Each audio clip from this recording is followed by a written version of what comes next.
So hello, what's up mga ka-J-Vlog? Welcome ulit sa panibagong video. And for today's video, ayan, tatalakayin naman natin ngayon kung sulit pa ba or sulit nga ba ang Samsung Galaxy A16 LTE, lalo na sobrang baba na lang po ng price niya ngayon sa online. Tara, check natin.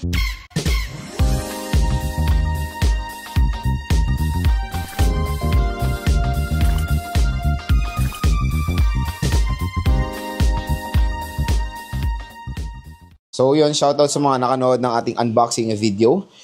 First impressions dito sa Samsung Galaxy A16 LTE. So nag-decide ako ngayon gawan siya ng video based din of course sa mga nababasa ko sa comment section natin. At since magsisale ito, para ma-refresh kayo dito sa ating product link. Kasi dito sa ating product link, pag dyan kayo bumili ng A16 LTE, meron pong naghihintay na additional voucher para sa inyo.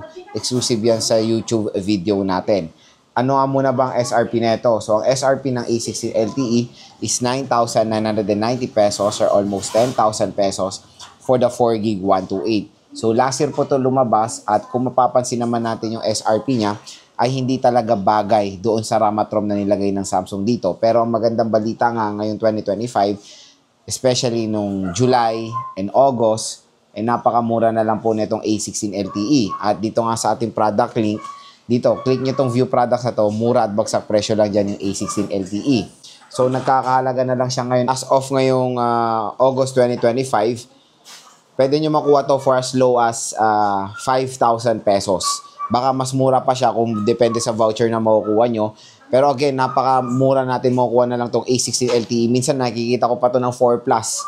So, napakagandang deal niyan. Kasi nung nakuha ko to, nung June ata, nung nag-sale din, 6K ko pa nakuha tong A16 LTE. Pero ngayon, nasa 4 Plus na lang, napakagandang deal yan. At napakaganda ng mga specs na mo-offer niya for that kind of price tag. And i-consider na natin ito si A16 LTE as a budget smartphone ngayon.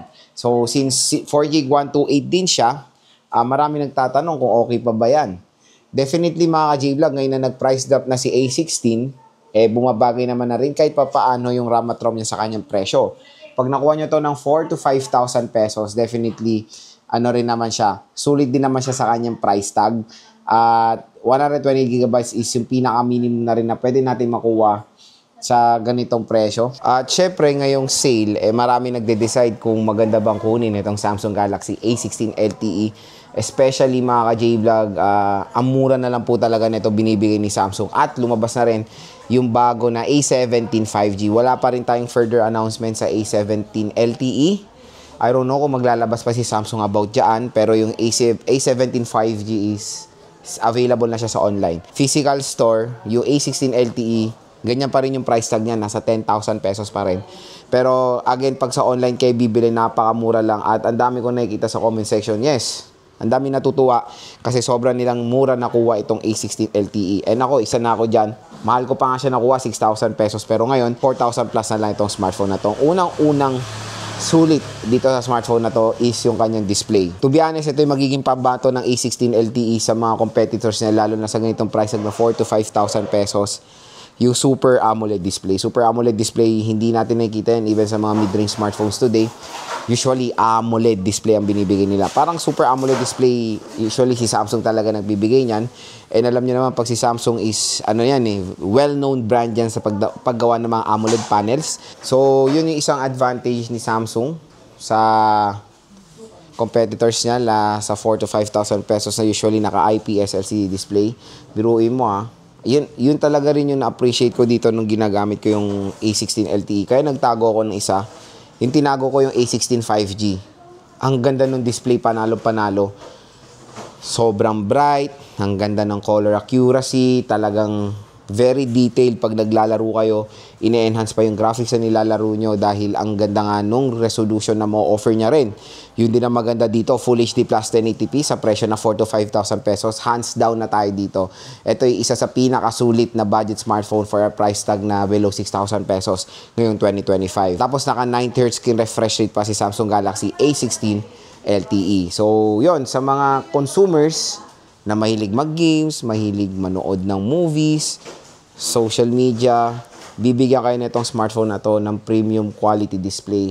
sa budget category. Matic yan. Sulit na sulit itong A16 LTE. Doon pa lang, sa display pa lang yan ha.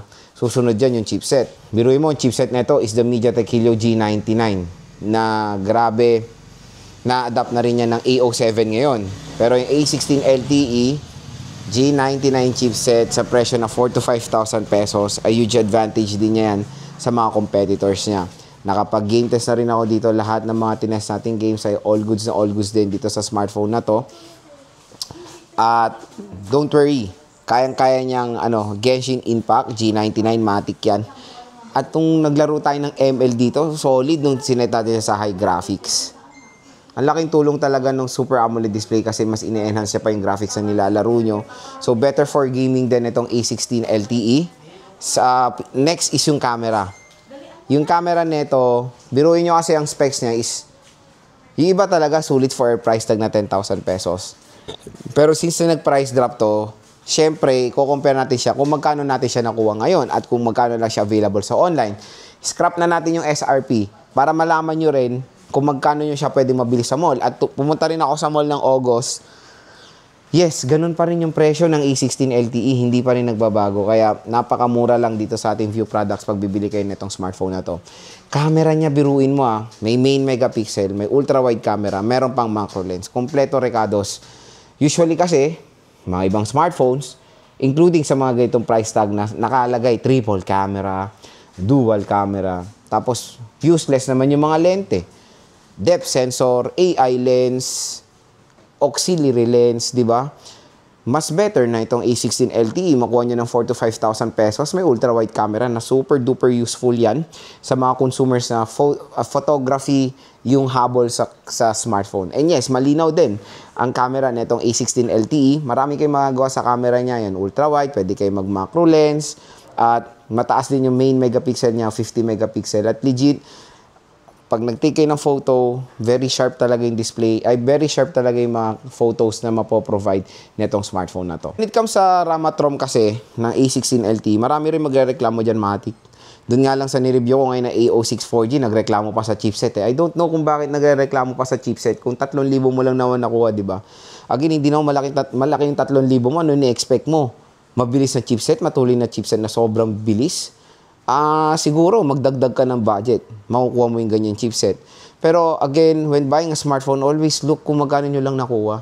'Di ba? Nakaka-disappoint yung mga ganung comment na sinasabi na ang hina ng G85. Magkano ba nakuha? Kung nakuha mo ng 10,000, magreklamo ka. Kung nakuha mo lang naman ng 3,000, ba't ka pa magreklamo? Buti nga binigyan ka pa ng Samsung ng isang murang smartphone na merong reliable na operating system. Yan yung una mong habulin sa isang smartphone yung merong magandang operating system at na-update pa, di ba? Consider mo na rin itong A16 LTE, meron siyang reliable operating system, na-update siya sa One UI version 7 with Android 15, and Matic next year ma-update pa to sa Android 16 at One UI version 8. So yun, napakasulit nung kumbaga sa operating system din nito, yun din yung isa yung bibilin dito sa smartphone na to. Biruin mo, ma-update pa siya next year. Kumbaga, pang matagalan mo talaga magagamit itong A16 LTE. Kaya pala, napansin ko dun sa analytics natin, na ang dami talagang nagkaka-interest sa Samsung ngayon kasi lahat ng budget smartphone nila, bumaba.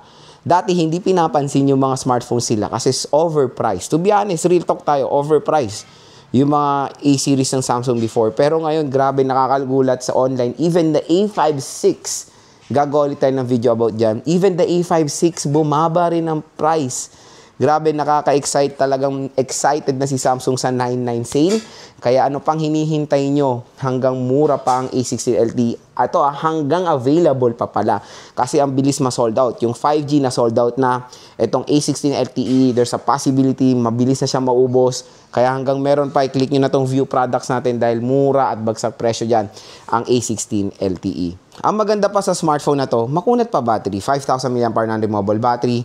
And yes, subok na subok ko na yung A16 5G ko. Yung A16 5G ko, ginagamit ko siya for posting ng mga affiliates. Posting ng mga videos ko. And ang tagal niyang maloobat. Kung ganun lang naman ang ang focus mo sa isang smartphone, using sa affiliates, using sa pagpo-post, magandang i-recommend even the A16 LTE. Ang kunat ng battery niya at hindi lang yon, matulin pa ang charging rate niya for 4 to 5,000 pesos. 25 watt fast charging rate is okay na okay. The sad part about the A16 LTE, syempre, all Samsung devices ngayon ay slim box. No charger out of the box. The sad reality ngayon is ginagawa ng freebie ang dapat included sa box, di ba? Pero again, swertihan talaga makakuha ng charger. Pero nung in-order ko tong A16 LTE ko, nakukuha naman ako ng charger na to. Pero dun sa A06 5G ko, wala akong nakuha ng charger. Kaya pa, swertihan talaga. Kaya pag may promo, huwag na kayo magdalawang isip, ano ba, sulit ba to? Sulit na sulit talagang A16. Basahin mo pala yung specs niyan. Tapos ganun yun na compare yung presyo niya. Compare sa mga ibang brands. I-add to cart nyo na hanggang meron pang available. Baka sa 99 sale, hindi kayo makakuha, di ba? Makabili pa kayo sa mall or sa mga third party na mga tindahan na mas mahal. Kaya ano pang hinihintay nyo mga J-Vlog hanggang mura pa. For me, sulit na sulit talaga ang Samsung Galaxy A16 LTE at paniguradong nasa top 5 budget smartphone ko to. At stay tuned lang, gagawa tayo ng mga listahan ng mga top 5, top 10 budget and entry-level smartphone sa ibang video. So napakasulit po na itong A16 LTE. I-add to cart nyo na yan dito sa ating view products. Paniguradong hindi kayo magsisisi pag nakuha nyo lang ng sobrang babang presyo itong smartphone na to.